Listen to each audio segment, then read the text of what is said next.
রে ধার, কোটি কোটি শত্রু দলে কি করিতে পারে তা।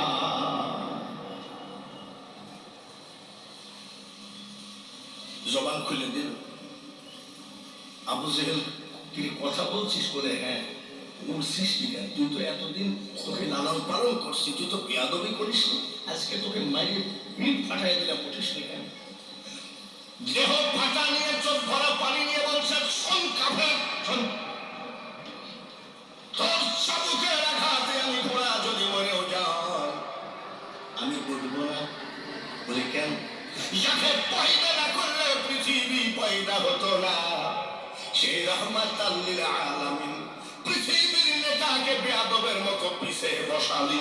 যত বেলা পর্যন্ত আমার নেতাকে সামনে না বসাবি, তোর চাবুকের আঘাতে মরে গেলেও আমি ঘোড়া উঠবো না। ঘোড়াটা সঙ্গী না হবে। ঘোড়াটা এই যাও, আব্বা সামনে এসো। বিড়াল গাছে উঠে কোন সময়? আব্বা এসো। সামনে বসাইছে, ঘোড়া উঠছে। এইবার ঘোড়া আর যায় না। আবু জেহেল বলে, এই তোর নেতাকে তো সামনে বসালাম, যাস না কেন? বলে আবার তুই মারা শুরু কর, তোর আঘাতে আমি মরতে রাজি আছি, কিন্তু এক পা আগাবো না। বলে কেন আগাবো না? আবার কি হলো? তোমার নেতাকে তো সামনে বসালাম, ঘোড়ার মুখে কি থাকে? ধরে কম লাগাম। এই বেঈমান, ভালো করে শোন, আখিরি পয়গম্বর পৃথিবীর নেতা, মা আরসালনাকা ইল্লা রাহমাতাল লিল আলামিন। সে খালি হাতে বসে থাকবে, তোর হাতে লাগাম মানায় না। যত বেলা পর্যন্ত আমার নেতার হাতে লাগাম তুলে না দিবি, তত বেলা পর্যন্ত আমি ঘোড়া এক পা আগাবো না। লাগাম বলছে, আব্বা ধরো। এবার লাগাম আমার আপনার নবীর হাতে। ঘোড়া কার বাড়ি যাবে, কোথায় যাবে বলতে হয় না, সঙ্গে সঙ্গে মা আমিনার গেটে ঘোড়া দাঁড়িয়ে গেল। মা আমিনা বের হয়ে আসছে। আবু জেহেল বলতেছে, আমিনা, আমি না থাকলে তোমার ছেলেকে বাগে খাইতো। বাগে খাইতো? আমার ছেলেকে বাগে খাবে? বলে হ্যাঁ, পাহাড়ে ছিল। বলে আমার ছেলেকে বাগে খাইতেই পারে না। আবু জেহেল বলছে, তার দলিল কি? দলিল কি? বলে বহু দলিল আছে, তো তোর মতন তো ক্রিমিনাল আমি না, আমি তো মহিলা মানুষ, আমার তো কিছু কাজ আছে। বলে একটা দলিল দাও। একটা দলিল? বলে তাহলে সময় একটা দলিল। আমার ছেলে যখন আমার পেটে কুয়ার ভিতরে বালতি নামায় দিলাম, এইভাবে পানি উঠাচ্ছিলাম, আমার কষ্ট হয়ে যায়। আমার আল্লাহ আমার ফেরেশতা রে, আমার হাবিবের মার পেটে আমার হাবিব আছে, পানি তুলতে গেলে যদি একটু ব্যথা লাগে, কষ্ট পাবে, যত বালতি পানি লাগবে আমার হাবিবের মার পানি পুরো সব কুয়া থেকে উঠায় না। মা আমিনা খাতুন বালতি নামায় দেয়। দড়ি নাই, দড়ি নাই, রশি নাই, রশি, পানি উঠে আসে। আমার হাবিবের মার খাতিরে গভীর কুয়ার পানি উঠে এসে বালতি করে যায়। এই পানি, কুয়ার পানি সুন্নি না ওয়াহাবি। আচ্ছা, ইব্রাহিম আলাইহিস সালামকে যখন আগুনে ফেলেছিল, একটা ব্যাঙ পেশাব করে দিয়েছিল, এ কথা কি জানেন? জিজ্ঞেস করছে, পেশাব করলো কেন? বলে আমার ইব্রাহিম খলিল জাতির পিতা, মিল্লাতা আবিকুম ইব্রাহিম ওয়া সাম্মাকুমুল মুসলিমিন, আমি এই জন্য পেশাব করে দিয়েছি যদি আগুন নিভে যায়। এই যে একটা প্রেম, এই প্রেমের কারণে ব্যাঙের পেশাব গায়ে লাগলে নামাজ হবে। এইবার বলেন, ব্যাংটা ওয়াহাবিরা সুন্নি, পৃথিবীর সবই সুন্নি, চলে বলেন ঠিক কি?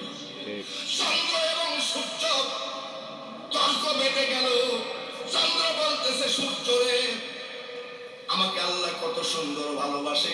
তারকা কি বলে? আসমান আর জমিন তর্ক করে, জমিন রে, আমি আসমানকে চন্দ্র দিয়ে, তারকা দিয়ে ডেকোরেশন করে লাইটিং করে রেখেছে, আর জমিন তোর উপরে জিনা ব্যভিচারী সুৎখোর সিটারি বাটপারি সব হয়, তুই বড় কপাল পোড়া। জমিন ঠকে গেল, আসলেই তো আমি জমিনের উপরে সুৎখোর ঘুষখোর সবখোর আছে, কিন্তু আসমানকে আল্লাহ তাআলা চন্দ্র এবং তারকা দিয়ে সুন্দর করে ডেকোরেশন করে রেখেছে। এইবার কাঁদতেছে। আল্লাহ তাআলা কয় জমিন তুমি কান্দো কেন? বলে আমার ভাগ্য বড় খারাপ। বলে কি ভাগ্য খারাপ বলো তো? বলে আমার উপরে ঘুষখোর সুদখোর চিটারিবাস পারি, পেশাব পায়খানা বাথরুম একেবারে নাপাক, আর আসমানকে তারকা দিয়ে আর চন্দ্র দিয়ে সাজায় রেখেছ, তাই আমি তো আকার আসমানের কাছে ঠকে গেলাম।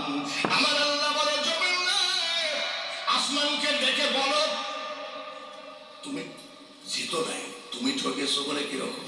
বলে তাহলে শোনো, যাকে পয়দা না করলে চন্দ্র হতো না, তারকা হতো না, আসমান হতো না, আরশে কুরসি হতো না, লৌহ মাহফুজ হতো না, সেই নবী মুহাম্মদুর রাসূলুল্লাহ মা আমিনার পেটে থেকে আসমান রে আসমানে পড়ে নাই।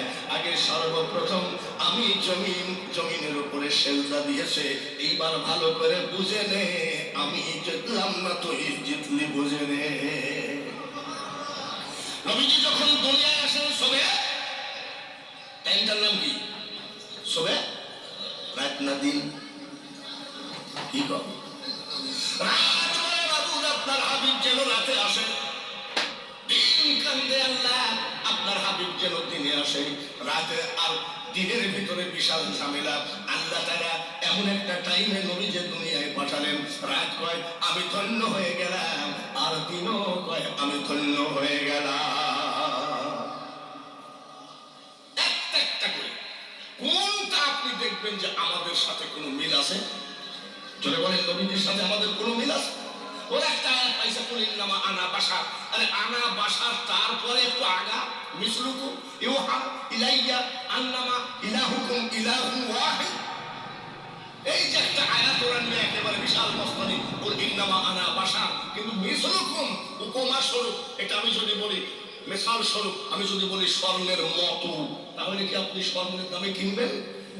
মতো শব্দ তুলে দিতে হবে, তারপরে অরিজিনালিটি প্রকাশ পাবে। চলে বলেন ঠিক কিনা? ভাইরা আমার, আজ সাইয়েরা আদম নবীর শামিয়ানার নিচে আমরা খুশি না বেজার? জোরে বলেন। খুশি যদি হয়ে থাকে একটু জবানটা ছেড়ে দিয়ে এই নিশি রাত্রিতে আমরা বলন্দ আওয়াজ করে কি করতে পারি না? আল্লাহ আল্লাহ সবাই বলি সাল্লাল্লাহু আলা মাওলানা মুহাম্মদ ওয়া আলা আলি সাইয়্যিদিনা মাওলানা মুহাম্মদ। অতি কষ্টে দিন কাটালেন নবীজি, পেট ভরিয়া খাইলেন না, মতের কারণে নবীজির খেজুর পাতা বিছানা। আল্লাহুম্মা সাল্লি আলা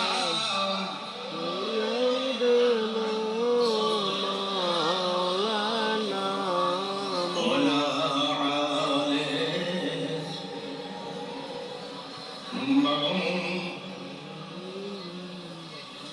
বলেন আলহামদুলিল্লাহ। নারায়ে তাকবীর, নারায়ে রিসালাত।